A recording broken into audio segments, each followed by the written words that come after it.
Les journées francophones de la radiologie se tiennent en ce moment à Paris. C'est la une francophone du 64 minutes.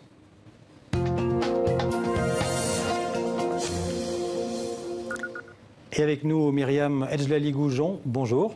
Bonsoir. Alors, vous êtes médecin radiologue à l'hôpital Sainte-Anne à Paris et vous participez donc à ces journées francophones de radiologie qui ont lieu en ce moment à Paris, au Palais des Congrès, c'est à la Porte-Maillot.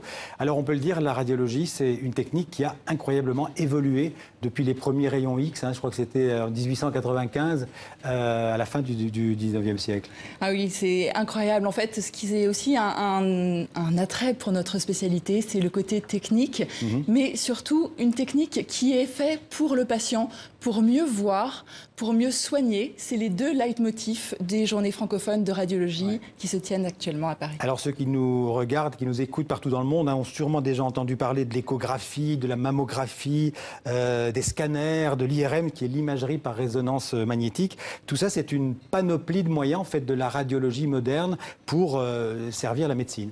Exactement. En fait, nous avons vraiment deux rôles principaux. Voir, détecter les maladies par le scanner, l'IRM, l'échographie. Et de l'autre côté, soigner. Donc être interventionnel, aller à l'intérieur du patient, dans les artères, essayer de soigner par voie interventionnelle. Donc on peut dire que la radiologie, c'est d'abord et traditionnellement un outil de prévention, de dépistage. Ça permet, comme vous l'avez dit, de voir ce qu'il y a dans le corps du malade. Et puis après aussi un moyen de soigner, parce que ce que vous appelez, alors là, je vais essayer de ne pas me tromper, c'est la neuroradiologie interventionnelle. Oui. Alors expliquez-nous de quoi il s'agit, par exemple dans le cas d'un AVC, c'est-à-dire d'un accident vasculaire cérébral. Alors quand on prend les accidents vasculaires cérébraux, il faut savoir que ça touche environ 150 000 personnes par an en France. Ça a énormément de conséquences, mortalité, handicap. Là, une course contre... Tout ce que c'est d'abord un AVC. Alors qu'est-ce que c'est? C'est une artère qui se bouche par un caillot au niveau du cerveau et qui va brutalement, alors que la personne va bien, l'empêcher de parler ou de bouger un hémicorps. D'accord. Alors cette artère, elle peut se boucher ailleurs que dans le cerveau, évidemment. Oui, mais sauf que pour le cerveau, ça parle tout de suite et les signes sont graves et brutaux. Symptômes ? Trouble de la parole, quelqu'un qui parle normalement, qui d'un coup ne peut plus parler. Trouble de la vision, je perds la vision. Et puis trouble moteur. Et là, c'est une course contre la montre. L'IRM va être là pour diagnostiquer, dire il s'agit bien d'un accident vasculaire cérébral ischémique. C'est très important de le traiter le plus rapidement possible. Oui. Le but, c'est que les patients puissent arriver très rapidement dans un centre où la prise en charge sera optimale pour eux. Et alors justement, à quoi sert justement cette neuroradiologie interventionnelle à ce moment-là? Qu'est-ce que vous faites? En fait, il y a deux temps. Le premier, poser le diagnostic. Donc en IRM, dire sur la diffusion, je vois, c'est bien un AVC ischémique. En plus, maintenant, non seulement on voit, mais on arrive à prédire. C'est un AVC qui, si on le traite rapidement, va récupérer ou risque de mal évoluer. Et s'il y a une possibilité de récupération, le patient est directement emmené en radiologie interventionnelle. Si on le traite directement, ça veut dire qu'on dilue le caillot d'une certaine manière? Il y a deux traitements. Celui qui passe par voie intraveineuse et le deuxième qui est plus récent et qui a démontré une efficacité probante d'aller chercher le caillot, de l'enlever par voie intra-artérielle. Alors en préparant cet entretien, j'ai vu aussi que ces nouvelles techniques de radiologie permettaient de mieux comprendre et peut-être même de mieux traiter certaines maladies qu'on appelle neurodégénératives, comme la maladie de Parkinson ou l'Alzheimer. Expliquez-nous comment c'est possible, comment ça fonctionne. La maladie d'Alzheimer, là, cette fois, 850 000 personnes touchées en France. Qu'est-ce que l'on demandait à l'imagerie avant? C'était d'écarter tous les autres diagnostics, de dire ce n'est pas une tumeur cérébrale, par exemple.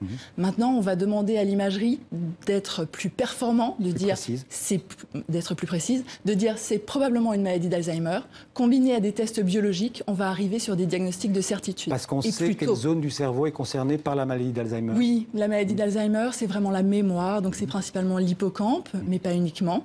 Et maintenant, on a des diagnostics qui vont s'aider de la médecine nucléaire et de l'IRM avec des TEP IRM qui sont proposés pour un diagnostic plus tôt. Et ça, c'est important parce qu'il y a des thérapeutiques qui évoluent. Ce n'est pas encore évidemment un traitement de la maladie d'Alzheimer. Justement, les traitements sont en train d'évoluer. Et on sait que ceux qui vont arriver sur le marché vont marcher d'autant plus que le traitement est donné tôt. Notre rôle, ça va être d'être tôt capable de dire ce patient a une maladie d'Alzheimer.